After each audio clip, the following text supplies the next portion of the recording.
seems super overwhelming.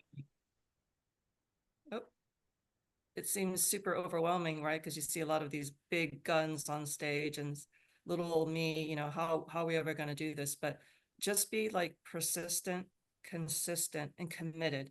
And it does work because I'm just like you guys. I'm not like this superwoman or anything, but I got started back in like 2018. Okay. For me, I come from the textile and apparel industry, the fashion industry on the business end, where we were taking American brands and then launching them overseas. And I just found myself extremely burnt out and unhappy, knowing that I was also never building wealth. I came across a real estate seminar, 6, 7 years ago about multifamily, and it just opened my mind about, wow, you don't have to be rich to get into this. You don't have to know everything to get into this, right? All you got to do is just follow the people who are achieving what you want to achieve and then learn how to do it.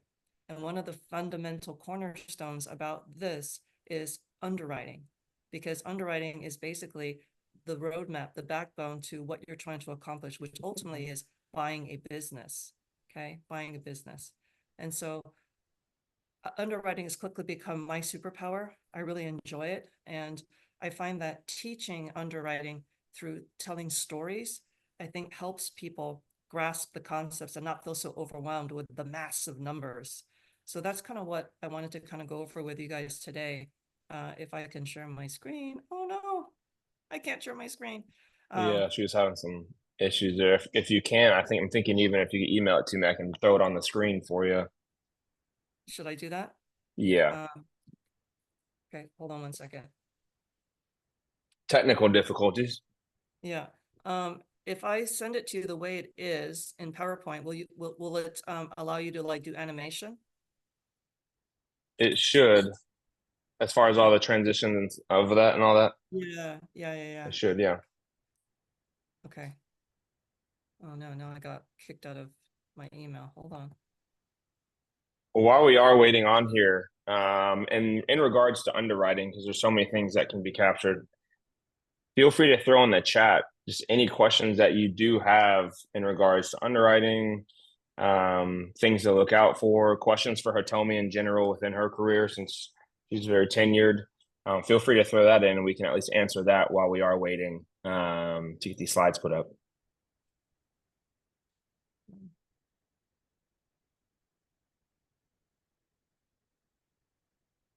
Love that. So and Naeem, am I saying that correct? I don't want to missay your name. You are correct. Yes. So he's saying, what is the best resource to learn underwriting? Tell me, this is a great question for you. Mhm. All right, hold on. Let me just send this to you, Winston, so you can drive for me. Awesome. Let me know if you got it. Yeah, I'll let Hitomi answer because I will be very biased and say Hitomi's class because that's been pivotal for me. But Hitomi, what are your thoughts? So the best resource to learn underwriting is getting someone who can give you hands-on coaching, right? Can actually help you understand the numbers, walk you through the concept of the math, okay? So that you understand the fundamental principles of underwriting, and then also help you to input it correctly into whatever underwriting tool you're using, okay? Because underwriting tools at the end of the day, whether it's like a free one, Excel based, or like $5,000 real fancy one, it's just the shell. It's just the shell, right? Garbage in, garbage out. And so what I find a lot of people when they first get started is they're already overwhelmed with the rat's nest of data. Like, what are we supposed to do with all this? What am I looking at, right? And then people get overwhelmed and then they end up spending their time on the things that really aren't that important and then overlooking the stuff that's critical to helping you assess risk. So this is where working with a coach, right, who can actually um, walk you through the concepts, the math, helping you understand the risk, things like that, because we're also live investors, right? We see issues, problems that happen. We can kind of help you understand all of those things so that you can make decisions quickly. Because the key to being a successful underwriter is to be able to assess risk, but to make decisions quickly and pivot. So, once you're actually owning a property, you and your team, you're running along, right? Things always happen. something comes out of left field. And as a team, you have to be able to assess and quickly react to get your business back on track. Perfect. I'm able to try to hit Oh. share one more time, Hitomi. Yeah, it is letting me share. Yep. Perfect. Are you guys able to see? Yes. What's going Awesome. on, Adam? Hey, brother. How's it going? Yeah. Doing well. Glad to have you. Perfect. Thanks for Should I the start? invite. Should I start? Absolutely. Do your thing. Okay. All right, guys. So thank you so much for taking the time out of your day to share some fun things about underwriting. And underwriting can become super overwhelming and a little bit tedious too on a presentation like this, where it's all about the numbers. So I thought it might be kind of fun to kind of like talk about underwriting concepts in general and a lot of the mistakes that I see as it pertains to newer underwriting, but even seasoned underwriters as well, right? So I wanted to call this presentation the top 11 deadly sins of multifamily underwriting. So things that we all need to watch out for, okay? So I can do this. Okay. So one of my favorite quotes, right, is by the famous Warren Buffett. Rule number one, never lose money. And rule number two is don't forget rule number one, right? Because as underwriters, right, what is our goal? Our goal is about assessing risk, right? And having a fiduciary responsibility to our investors. So you don't want to get into a bad deal. But sometimes through underwriting and really analyzing a deal, right? Sometimes the best deal is the one that you don't do, right? Too many issues. So with that said, deadly sins. So the number one sin, right, is overestimating rental income, okay? That's where you're basically too aggressive in your rent growth assumptions, where you think, you can like raise rents to, right? Brokers are like, you could raise rents $500, and vacancies. Yeah, this place is always 100% occupied, right? Big mistake. This leads to unrealistic financial projections and then ultimately potential revenue shortfalls because your business plan is like way too aggressive. So what does that mean? That could ultimately impact your cash flow, right? Where you can't pay your bills, right? Your break-even ratio greater than 85%, meaning, right, basically, all it takes is like one extra unit to go empty or a sudden increase in expenses that you didn't plan, and you're now bleeding out because your cash flow is way too tight because you're not making enough income from what you planned, right? Obviously, this is going to impact your investor returns, right? They're going to be jeopardized and not get the returns that you had projected. But the solution to that, right, is check historical data, current market conditions, and do a thorough tenant analysis. Okay. Deadly sin number two, and we'll leave it for questions at the end too. Deadly sin number two is underestimating your operating expenses. Okay. This is where you overlooking the full scope of what it's going to take to actually run your business, run your apartment. Okay. Big mistake I see here all the time is using rule of thumb for every deal, right? The things that you see for expensive cost in Miami, okay, very, very different from a small little town in Iowa or Ohio or something like that, right? So you don't want to use rule of thumb for every deal because it is market specific and property specific. So things like property tax, insurance, management fees, repairs, maintenance, all of these things, right, that go as part of your operating expenses, right? You don't want to use rule of thumb. And a big thing that I see, right, is property tax, one of your largest expenses. People just use sellers' numbers, right? You need to call the tax assessor's office and actually research these things. Insurance, you need to get a proper, quote, right? In this day and age, insurance is out of control. So you want to make sure that you're not just guessing and that you're getting facts, so you're not caught off guard. Payroll is another big one, right? Where I see people just suddenly slashing what the current seller's payroll is running. And I'm thinking, how are you doing that? You're just suddenly giving everybody a pay cut or you're firing people, right? You're going to have a massive loss of staff upon takeover. So just things to consider. So the solution, make sure to account for all potential costs and not rely solely on the seller's expenses, right? The whole point about buying a new business is you want to improve how the seller is running the business. So you don't want to just take what the seller's doing and run with it, especially if it's like a mom and pop operations where they may not be very good in their bookkeeping, or Grandpa Joe is the one that's mowing the lawn and painting and fixing the broken toilet. So he's not listing his costs, his expenses. And Aunt Martha is the one that's, you know, collecting the rents and things. Again, their expenses may be highly, highly understated. Okay. Deadly sin number 3, ignoring vacancy rates. Okay. So this is where you're not accurately forecasting the vacancy rate and tenant turnover. Believing that you can beat market vacancy, meaning if in your chosen market, like say Kansas City, Missouri, right? Overall, all the management companies are seeing that the market vacancy is around, you know, 9%. Okay. All their portfolios on average are coming in at about, you know, 91% occupied. It's going to be very tough for you to go in there and say, oh, I'm going to be a much better operator and I'm going to be at 95%, right? Very, very difficult, very dangerous. But I see a lot of people, right, just take that rule of thumb and just put their business plan at 95% occupancy without really checking what's actually going on in the surrounding local market. Okay. So this is a really important one, not understanding physical versus economic vacancy. Physical vacancy is heads and beds. So if you have a 100-unit apartment complex and 5% vacancy, that means 95% people are living there, okay? Economic vacancy, however, is more important to understand. Economic vacancy is, well, of the 95 units or people living there, how many are actually paying you and paying you on time? You could be in trouble if you have a 95% occupied unit, a building, but only say 77% of the people are actually paying you. The majority are like 1 or 2 months behind, only paying partial rent, right? Some of them might have even like skipped and disappeared in the middle of the night and you didn't even know, right? So physical vacancy, right? Brokers will always push this to you. It's 95% full. This is a great property.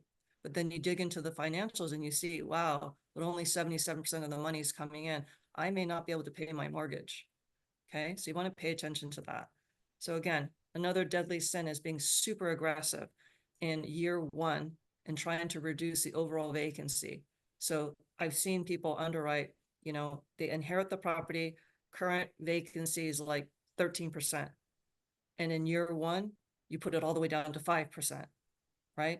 Very, very unrealistic and very, very difficult to go from a 13% vacancy and drop it all the way down to 5 in just 1 year.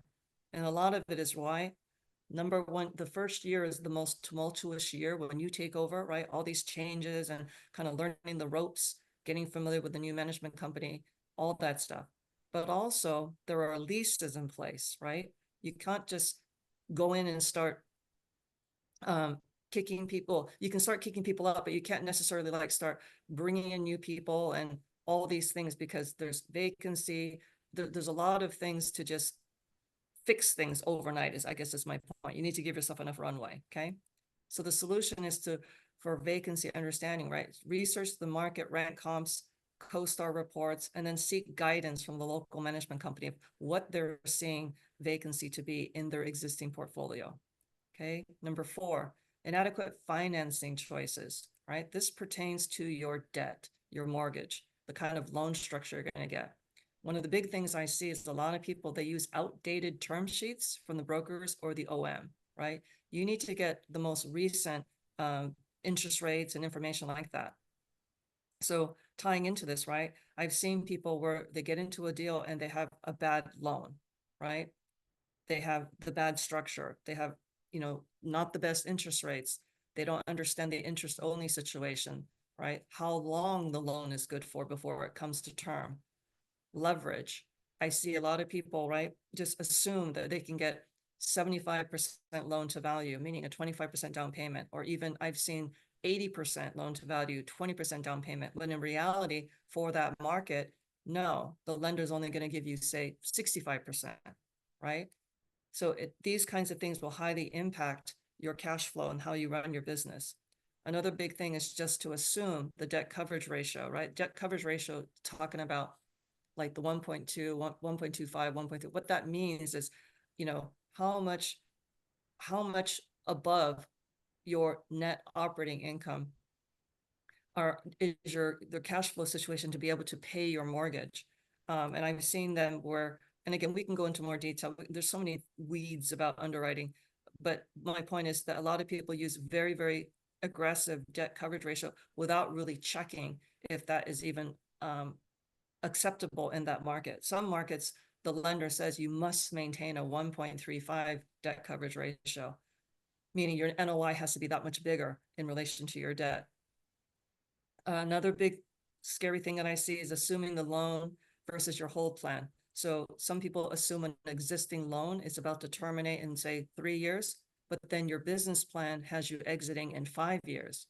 Well, how are you going to do that? Because you didn't capture that in your underwriting. The loan you're going to assume is going to expire in, say, year 2027, but yet you're planning to hold it until 2029. You're going to have to get a new second loan if you're going to hold it that long beyond the existing loan, things like that to consider. So same thing, are you planning any kind of refinance?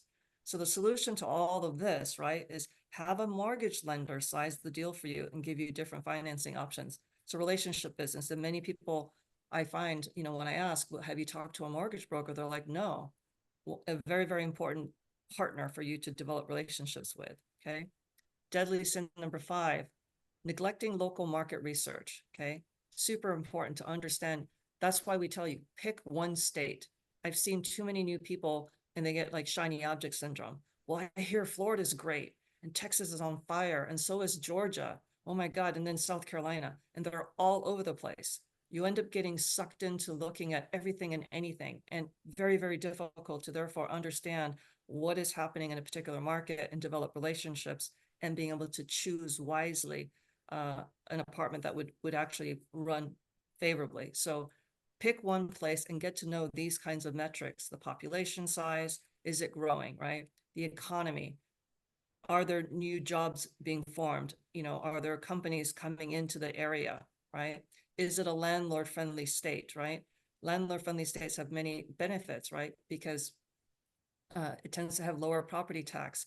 It makes it easier for things like evictions, right? It also may not have things like a rent cap, where you cannot raise rents at a certain level. That could severely impact your business plan if you weren't familiar with the laws within certain states, okay? And there's all kinds of different data out there to help you understand what's going on with the market. So a solution to all of this, right, massive knowledge and overwhelm, is to do some research with these different types of websites, okay? And you can also talk to your property management company. So some of the things I like to do, right, on the left-hand side, right, I like to look at Yelp reviews too, right? Because it's not just the market. I also want to understand what's happening with the actual property that I'm considering, okay? Very important. Can save you a lot of heartache if you find out that, through like this, right, looking at Yelp reviews, looking at crime stat ratings in the lower right-hand corner, and like these two police pictures, right? Real life story, right?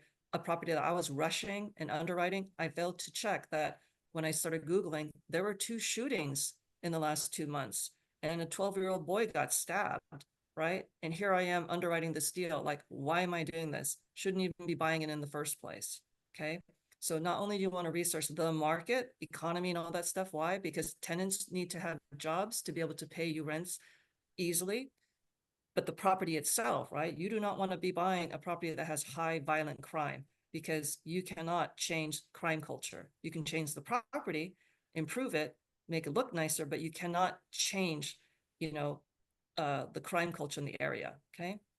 So deadly sin number 6, and I'm sorry I'm rushing through this, but I want to be mindful of our time, is another deadly sin is overlooking tenant quality, okay? What I mean by that is failing to assess the quality and reliability of your existing tenants, right? If you end up with a bunch of deadbeat tenants who can't pay, right, you're going to end up with all these collections. You're going to end up with headaches of having to evict, and you're going to have probably most likely a lot of damage, right? A lot of these deadbeat tenants kind of don't care. They're not proud about where they live, and so they trash your place. So it's just more headache for you, right, in order to clean everything up. Again, going back to the whole landlord-friendly state thing, right? Eviction laws. How difficult is it for you to be able to evict someone who's trying to be a squatter at your place, okay? Not assessing affordable rent calculation. So what this is, right? This is super important to understand. a lot of us get into deals and the broker says, oh yeah, you could raise rents $200 if you do XYZ to the bathroom and the kitchen and all that stuff. Okay. Well, sounds great on paper, but you need to make sure that in the area that you chose, okay, that the tenants could afford what you're planning to raise rents to. Okay. So a good rule of thumb, just a quick math, is the rent should not exceed 30% of the household gross annual income. So for example, let's just say someone's earning $65,000 a year, right? Or you can research the median household income of your chosen area is about 65,000. So you take 30% of that, it's 19,500 divided by 12. Okay. So that's approximately 1,625 is the ideal max rent for your area.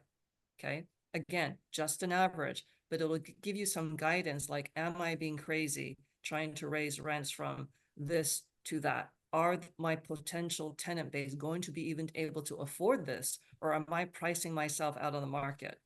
Okay. So why is this important, right? Tenant quality, because overall it can lead to higher turnover rates and potential income loss for you, right? So the solution, review tenant histories, the lease agreements carefully. And again, you know, help get your property management company to help you and screen tenants properly, okay? Deadly sin number 7, ignoring the property condition, okay? Don't believe all the pretty pictures that you see in the OM. There's a lot of catfishing going on, as I like to say, in the real estate broker world, right? All the pictures in there, I've had this myself, where the property looks fabulous in the pictures. And then I fly out there and I'm like, what the heck? Those pictures were like 15 years ago, right? Property's all shimmy shammy and shambles now because the current owner just absolutely neglected it. So do not rely on the pretty pictures in the OM, okay? You must conduct a comprehensive property inspection, hire third-party engineers to help you ascertain the condition of the property, right? Otherwise, it can result in unexpected repairs, safety issues. You always want to budget for potential repairs and unknown deferred maintenance, right? Factor in the age of the property and the condition, okay? Major systems, HVACs, water heaters, electrical, etc. And the solution, right, is tour the property, even if it's virtual, right? There's no way you're going to be like flying around the country if your property is in a different state to where you live. But with the help of a management company, you can still go on a virtual property tour. I've gone on so many tours where they take me along via FaceTime. So I'm physically there via the phone. Like I can see what's going on, right? And then I can have private conversations with the management company while we're on tour, think, hey, what do you think, right? Broker said this. What do you think? Broker says that. The OM, the pictures look like this. What does it look like in real life? And they can tell you like, Hitomi, this place is in really bad shape. We're going to need to spend an X amount of money. Okay. So deadly sin number 8, inadequate due diligence, right? We're also rushed. We want to get that LOI in. We want to like win the deal, right? So we think, yeah, we'll be fine. Throw it in the back of the truck and let's go. No, very, very dangerous. Financial due diligence, okay? You need to be verifying the seller's financials. I don't care how nice the person seems, the seller, this, that, and the other thing. I have had sellers lie to me, right? Lie to me about the income that they were stating. I also had a seller lie to me about having an active lawsuit. Okay. That was shame on me, right? I didn't do the legal review in time here, right? Title checks, super important to get these things checked out. So in the end, I had to pull out of that deal, wasted everyone's time, mainly my own and my pride, right? That I wasn't thorough. Physical due diligence, right? So once the financial portion seems to check out, everything seems okay, then now physical due diligence, super important, right? It's including environmental assessments. So if you find too many issues, you just terminate the purchase and sale agreement. No questions asked, done. But if it's a go, right? Again, your underwriting is going to help you. You're going to be regularly revising your underwriting to make sure everything stays on course. So the solution is the underwriting is your roadmap to post takeover. So I thought I include like a few fun pictures of what due diligence looks like, okay? Oh, and conservative underwriting is the key, and knowing when to terminate. So here's some fun pictures of some actual properties that I've done due diligence, and these are the things we're looking for, right? You're not buying a condo on the beach. You're not buying something with your partner going, wow, I love the color of the paint. And oh my God, the carpet would match our furniture. No, you're looking for problems, right? Because that is what you're going to be inheriting as a business. You are going there and you're looking for problems that can lead to major operational issues for you. So here in this instance, look at this massive mold, right? Means there's a probable roof leak. Okay. And here the roof is like the shingles are falling apart. This one, I kid you not, the side of this roof is held up by a couple of 2x4s. Massive liability issue, right? Got major rusting on the stairs. Big hole in the wall, right? Some are major, some are minor, something like this minor, but still we need to fix these things, okay? You got concrete erosion, right? Depending on how extensive on the property, it could be a couple $1,000. It could become $25,000 depending on how bad it is, okay? Water heaters with burn marks, scary, could lead to a fire. Like what's causing this, right? You got sewage issues here, right? Could lead to like flooding back into your apartment, but more importantly, health hazard. Okay. So with that said, deadly sin number 9 is not planning for capital expenditures to deal with all those things that I just talked about. So neglecting to budget for future capital expenditure, otherwise known as CapEx, this can lead to major cash flow problems for you. Okay.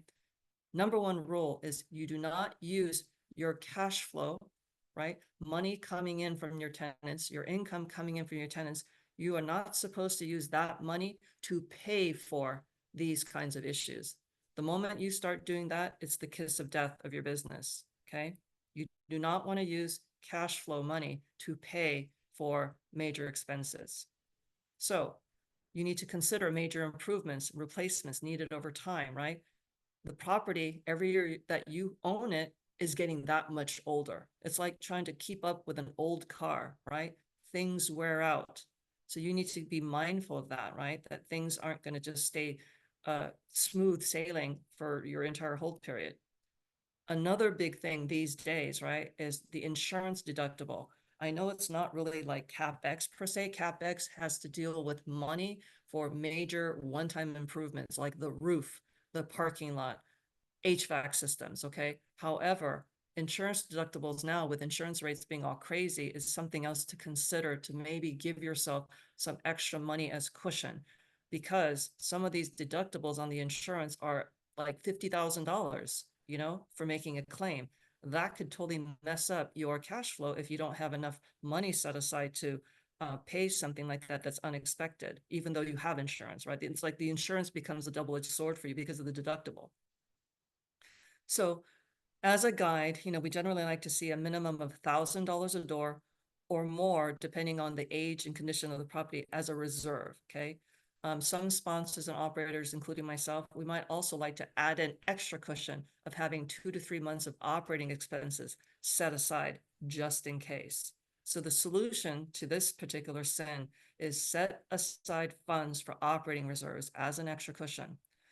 One of the number 1 reasons why operators get into trouble in these kinds of businesses is they run out of cash. Like year 2, already ran out of money, right? They've underestimated how much things are going to cost for like their unit renovations and stuff like that. And then all of a sudden, some major thing collapses, right? Within the apartment. And now you don't have money to address these issues. So something to be careful about. And in our instance, here's a real life story. On the left-hand side, I don't know if you guys could see it, but this happened to us. It was either Christmas Eve or New Year's Eve last year, okay? Drunk driver ran into the side of our apartment building and then took off. So total hit and run. So we couldn't even like go after that guy, right? Luckily, the tenant in this unit was uninjured, but it was like Christmas Eve or New Year's Eve. We had to like 911 call like a contractor to come out and board it up and secure it and everything, right? And as a team, same thing with this one. This is like a crazy windstorm came in and blew off part of the roof. So in both instances, do we have insurance? Absolutely. Of course we do. But as a team, we had to again decide what's going to happen, right? First of all, how much is the deductible? And we're like, oh, geez, does it make sense to make a claim versus paying the deductible? Because the big question now is, well, what's going to happen to our renewal premium next year?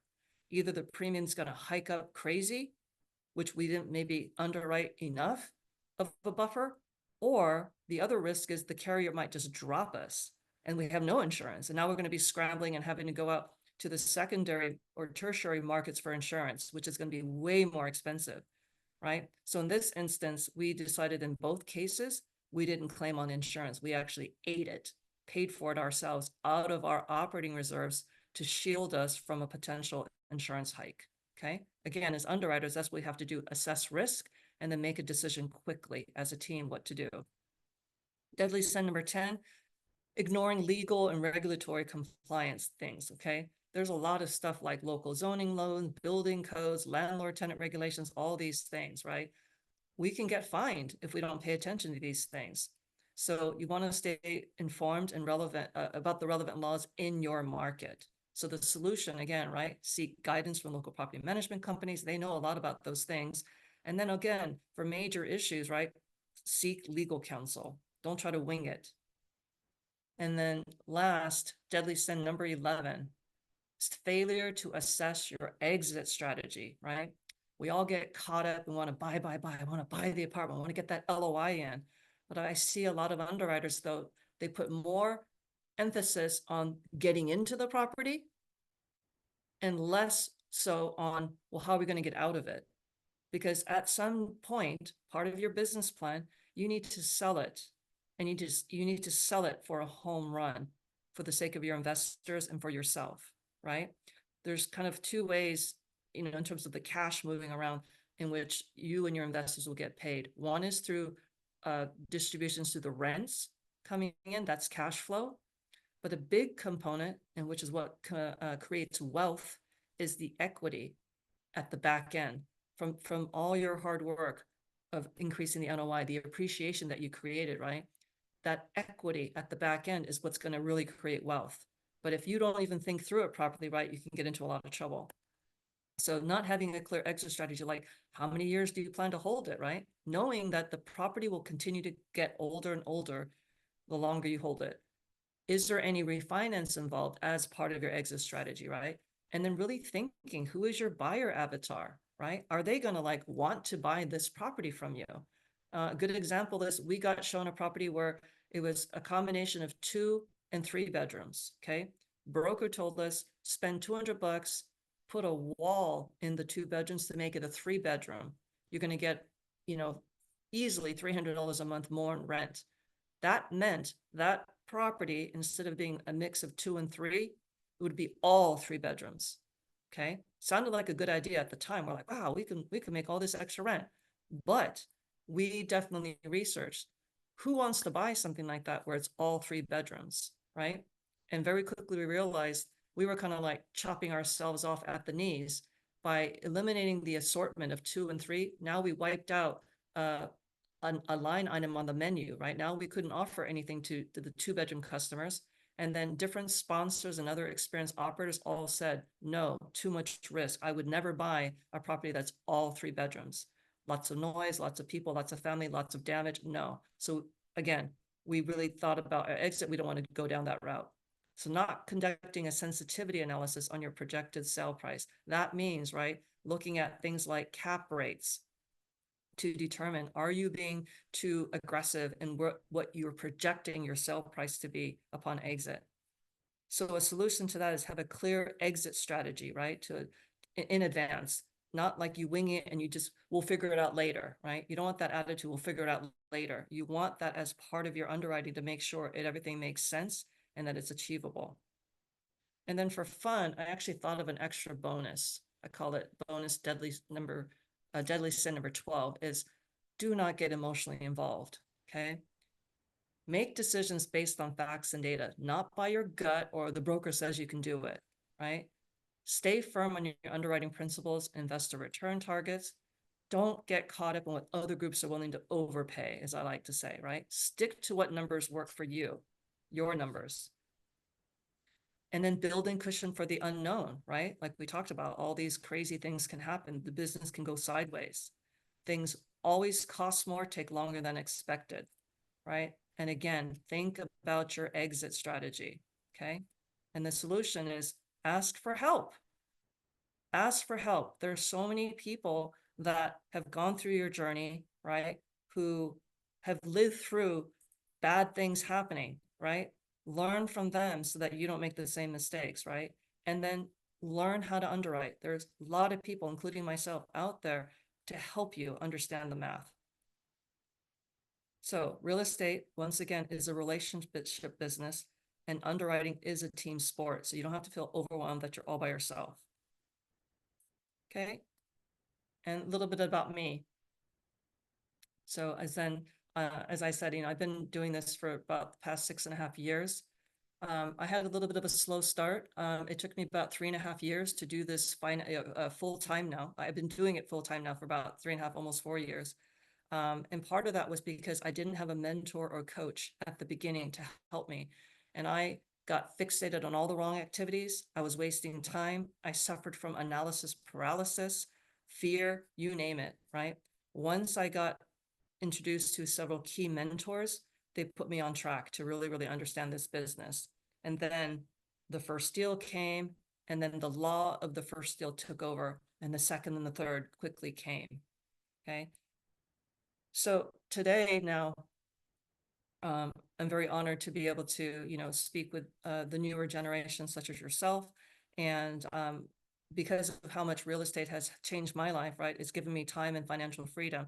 I don't mean necessarily like Lamborghinis and, yachts or anything like that, but I've been able to quit my full-time W-2 job. I've now been able to live anywhere in the world. So about a month ago, I moved to Jackson Hole, Wyoming, right? Because it's a tax-friendly state, and I create schedule on my own time.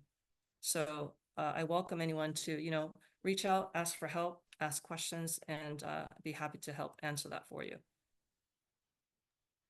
Okay, that's me. Well, we appreciate you, Hitomi, again. I think this is just a small glimpse of all the knowledge that Hitomi has within the underwriting space. So, definitely get on her calendar. She also has, which we'll talk about later, a technical underwriting course, which I can attest to has been pivotal to my journey, just understanding the numbers deeper than, what you might have been taught on surface level. So thank you again. I think Naeem has his hand up here, so appreciate you being so polite. But go ahead and take yourself off mute and let's see what you got. Thank you very much, Hitomi. It was great presentation, great reminders, and just all great tips. I have 3 questions. One, how do you estimate expenses correctly? So that is something that you definitely want to align yourself with a management company. Okay. That's why it's super important to develop relationships with property management companies. So the first part, though, is you do have the seller's financials, how the seller's running the business, right? But more often than not, the seller is not running it as efficiently as it can be. So that's where aligning with the management company to make sure that you're not underestimating certain categories like repairs and maintenance, general admin and stuff like that, right? And payroll. They can give you guidance on that. But the other 2 categories that are super important that really have nothing to do with the management company are property tax and insurance. So property tax, I believe there's something like 2,000 counties or something across the whole United States, okay? The property tax, you want to contact your local tax assessor's office, and they will guide you on the formula that they use to calculate property tax. They'll also give you guidance on the appraisal cycle, the reappraisal cycle, right? When all that's going to happen. They'll also educate you on whether or not it is a full disclosure or a non-disclosure state. So what that means is full disclosure state means your sale is public record. The assessors will know what you paid for it. Okay. So immediately you will get hit with a reassessment at your new purchase price based on their formula, and that becomes your new tax. And sometimes there might be like a cycle, whatever, but still they will know. In other states, however, it's called non-disclosure. They don't know what you've necessarily paid for it. Okay. And so in that instance, they have this whole mathematical thing of how they calculate fair market value for your property. Okay. And the one kind of like trump card or whatever you want to call it that we have is that you can always protest your taxes as well with the help of a management company. if you feel that you're being assessed unfairly too high, okay? And then insurance, right? You want to become really good friends with an insurance broker who can give you guidance of what, your property is looking at, because a lot of it has to do with the vintage, but also location too. Like Florida's been hit hard. A lot of the coastal markets, right? With all these hurricanes and Mother Nature catastrophes, insurance has just gone through the roof. So, and then if the particular property has an open claim, like maybe this particular seller had a fire like 7 months ago or something like that, that claim potentially will follow you and impact your rate. So all of these things, to just answer your question, is get help with a management company so you're not using rule of thumb and just guessing. And then talk to the county assessor's office for the tax, and talk to an insurance broker for guidance on insurance. Perfect. Are you a sponsor? I can be. I do a lot of co-sponsoring with other people, because to be a sponsor, right, requires experience. Because you have to get experience in the eyes of the lender, right? But also it's liquidity and net worth. Okay. So my experience is growing because I've started doing this, right? And I started because of the properties I've acquired. My net worth and liquidity has also gone up, but I'm still relatively small compared to the other big fish out there. So I definitely like to still partner with other sponsors who have higher net worth, higher liquidity, but also the sheer experience. Because I tell you, man, asset management is no joke, And you can't know what questions to ask when you don't know what you don't know, right? I learned a lot from talking to people about the bad things that have happened, because you learn more from when bad things happen, right? And even my mentors have had bad things happen, as experienced as they are. But the key is how they reacted to it, how they fixed it, how quickly they were able to find a solution. And that's what I've learned, right? To become a better underwriter is assessing risk so that you don't, or you try to minimize your possibility of having these bad things happen in the first place. But then number two, being able to make a decision and quickly pivot as soon as possible, so that the boat doesn't keep sinking, right? You got to plug that gap of water coming into your boat. Appreciate it. Keep in mind too, we've got like a couple seconds before we get knocked out to the breakout room. But if you have additional questions, like I said, if you haven't seen already, Hitomi's a wealth of knowledge. So feel free to reach out to her, put some time on the calendar, and thank you again. So feel free to ask Naeem, but I think we got like 10 seconds left, so I just hate to cut you off. If I add you on Facebook as a friend, will you accept it? Of course, yep. And Perfect. what do we do in the new breakout room? I present again or no? No, we're just gonna go to shameless plugs, and then we're gonna get into two networking groups. So we're gonna start breaking people out into different rooms and get some networking going on as well. Stop sharing my screen, right? But I don't need to do this anymore. You are good to go. We appreciate you. All right. Just added you. Yeah, add Hitomi on Facebook. I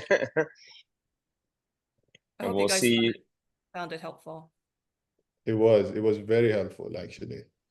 Yeah, super helpful. Really good summary too. Very concise. Like Hitomi is the top of underwriting. Like anywhere you go, ask underwriting coach, that's Hitomi. She's super well known.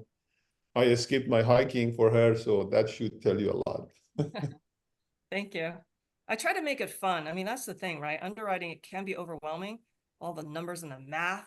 So I try to teach and inspire people through stories, because through stories you understand about asset management, right? What exactly are we doing? So that I think Winston can attest to that. It kind of helps, right? Kind of brings some aha to all of this when you can relate it to a real life story, like why are we doing this, right? Because this happens or this could happen. And I think it helps with the understanding and the overwhelm of all the numbers, right? Kim did a pivot, so she's gonna extend it 2 minutes. But Naeem, I think you had an additional question that you wanted to ask. Yeah, I have, yes. So when you partner with other sponsors or other partners, how do you identify them? Where do you find them? How do you network with them? How do you make decision? These are the right partners. Yep, it's a good question. And somebody was asking, you can reach out to me at info@uw2win.com. I put in the chat. So networking is super important, right? Your local real estate meetups, right? And going to national events, right? Just talking to people, right? Seeing what value they can bring and how it complements your skill set. It's really good to actually partner with someone that's opposite to you, right? So like, for example, I tend to be more of an introvert, right? So at the beginning, capital raising was super hard for me. I'm better now, right? Because being a strong underwriter definitely helps you become a good capital raiser, because you can talk to investors, you can explain the deal, right? But you want to build relationships in this business, right? Partnering with property management companies, super important. But beyond all that, right? Get very clear in what you want to buy and where. It's called your buy box. Don't get into this like looking at everything and anything problem. Get really clear on what you want to buy and where. And then that way you can develop relationship with brokers in your market and in your property type that can help start giving you good deal flow. It's about relationships. Got it. Yeah, super helpful. Okay, thank you. I think a big thing too that I've learned personally is just the emphasis on the economic vacancy. I think Hitomi does a great job of really diving deeper, especially because you have to think about lender requirements, economic vacancy. It could be something that doesn't even qualify. How to find economic vacancy. That's one thing I wish we had more time to even dive into, is economic vacancy and cap rates. But again, if anyone needs an auntie, Auntie Hitomi is what most people call her. So she's the gal. Yeah, I really kind of struggled like what topic to talk